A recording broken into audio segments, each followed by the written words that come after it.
Hey everyone, we're going to take a look at the first solution, as we're going to call it in this class, to the Jewish question, and really just kind of see how this progression happens from 1933 to 1938. So, to start, when you look at some numbers, and again, I think sometimes the Holocaust can be overwhelming when we look at the numbers. 6 million Jews, and whether it's months or pairs or 2 minutes and 2 seconds or whatever it is. And, for a starter activity, we generally start with these numbers. And I'm just going to pause this for you to look at this and just kind of wrap your brain around the magnitude of some of these numbers that deal with the human suffering that we're really going to get into.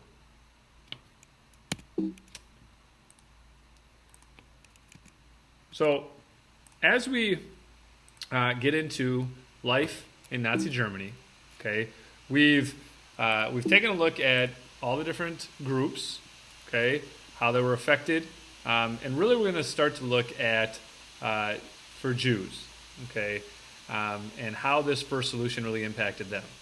All right, so right away when Hitler takes over, they're going to call for a nationwide boycott of all Jewish-owned businesses. And again, we've looked at just economically. Jews in Germany were a little bit more successful than your average citizen, and this is really going to be an organized way to attack Jews economically and really try to remove them from any sort of economic activity. Okay, and this is more than just some people on Twitter organizing a boycott for a group or a store that they don't agree with. This is a nationwide organized boycott. Okay. You can hear buy only at German shops, defend yourselves against Jewish atrocities, whether it's stormtroopers, SA soldiers, guarding outside to make sure people aren't buying there. So they're really going to try to make conditions so horrible for Jews that they really have no opportunity and no social or economic or political life at all. And that's really kind of the focus of this first solution. Okay, then it's going to start with the laws, all right? And you guys looked at some of these laws already in your Nuremberg essay. And this first law here is going to restrict the number of Jewish students, okay?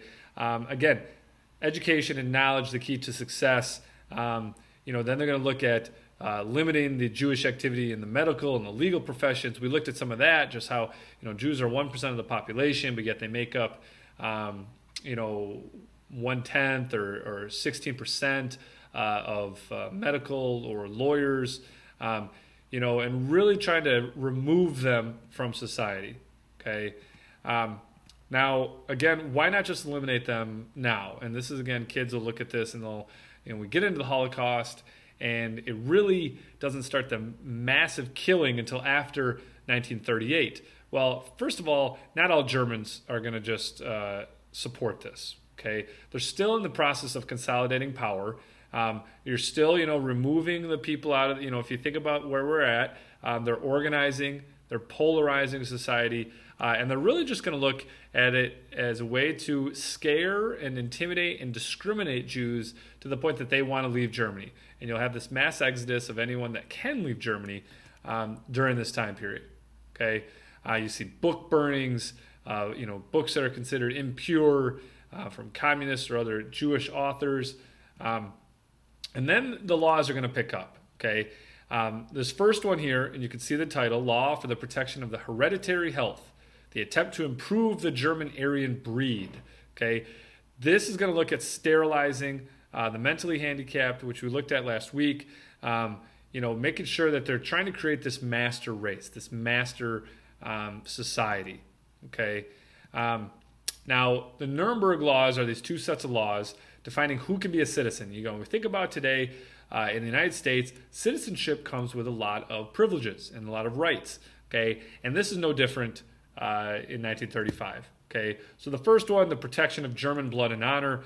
This is going to racially determine who is a citizen, who is a Jew, who is a German or a Mischling. We'll look at these grades, and then really define citizenship on those racial categories. Okay, they have these charts posted up that you'd have to go down and register. And then once that is determined, Jews and non-Jews are not allowed to marry. Okay, you can't marry Mischlings, mixed. All right, Jews are not allowed to display the national flag, and then eventually they are removed as citizens. Now, again, this is an interesting or just a critical point, because if you're not a citizen, you don't have rights. And at this point, you have a lot of German Jews that they're German. I mean, they have lived in Germany for generations. I mean, 100,000 German Jews fought in World War I, and now they're not citizens. And now they can't fly the flag. And now they're going to have no legal rights in society. Okay? And, how to determine, they're going to go back to both set of grandparents. Okay? You can see here, full Jew, if you have 3 out of 4 grandparents. First class, if you have 2. And then second class if you have 1 Jewish grandparent. So again, it's that racial anti-Semitism to really determine who is a Jew and who is not. Once you're categorized in a certain way, you have to have your identification badge, your symbolization, okay? And, you have to change your middle name to Israel or Sarah. Your passport is stamped with a J. Your yellow star must be worn at all times. And they're really symbolizing and classifying who is a Jew, who is excluded from society. Okay, again, 7 documents, because kids just say, oh, just lie. You need your baptismal certificates, your birth certificates for you, your parents, all 4 grandparents, and it's required by law. So again, a lot of digging into who is considered racially pure and who is not.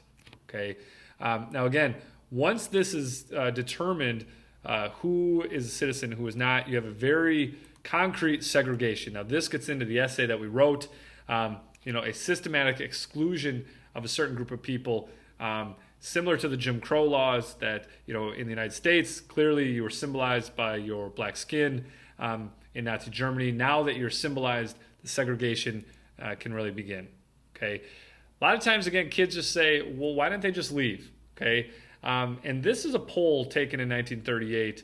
And you look at what is your attitude towards allowing Germans and other political refugees to come to the United States. And most Americans, okay, say we should keep them out. All right. So again, this idea that, the Jews can just come to the United States. No, remember at this time we had the quota system. A lot of kids remember this from their U.S. history class. We weren't allowing people to come to the United States. Okay. So there really is nowhere to go. And a lot of anti-Semitism has been around in the history of Europe. And they're not welcomed in a lot of places, especially when you start to move east, in Russia. And there's just a lot of anti-Semitism. Okay, and now the world takes note of this. 1938, Franklin Delano Roosevelt calls this international conference in Evian, and 33 countries attend, and they have this meeting. And basically, only the Dominican Republic offers to take a large number of Jewish refugees. The rest of the world just basically says, yeah, we feel you. It's just not our place to welcome you in. So again, the world knows what's going on, okay? And then in 1938, things change. And this is where we're going to see a drastic shift in persecution against Jews. And it's an event called Kristallnacht. So what happens, you have a Jewish young man whose parents were deported, Polish Jews out of Germany, and they write him a letter. He's living in Paris, France, and he goes in and he shoots a German ambassador, okay? And this German ambassador dies. Now, this is going to be the spark for Joseph Goebbels and the propaganda machine and the SA to really go on a nationwide pogrom of violence against Jews, okay?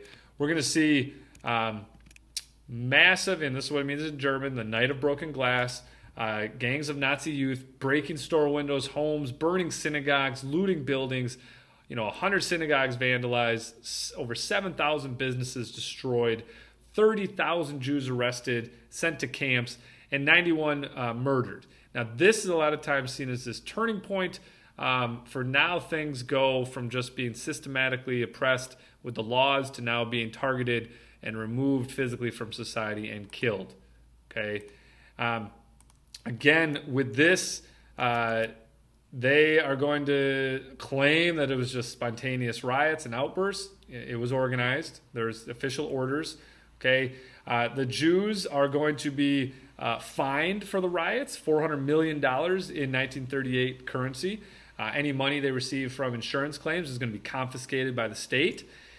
And, really, this is front page news. I mean, you see this, a lot of times kids say, why didn't the United States do anything? I mean, we knew about it. This is the Cincinnati Enquirer. The other paper on the last page was the front page of the Philadelphia newspaper. Okay. Again, it's very similar to, in our current 21st century. I know what's going on in the rest of the world to people, refugees and other minority groups. And, you really got to ask yourself, what are you doing about it? Because, again, in the future, your kids, your grandkids might ask, what did you think about this? And the rest of the world, the United States included, knew what was going on. Okay. Now, 1938, okay, is this turning point. A lot of people mark this as the beginning of the Holocaust. That's Kristallnacht. But this first solution, really looking at systematic, economic, political, social exclusion of Jews out of Germany, and then culminating with this event in 1938 that is really going to go into violence, execution, and deportation. All right, we'll come back at the second solution. Have a great day.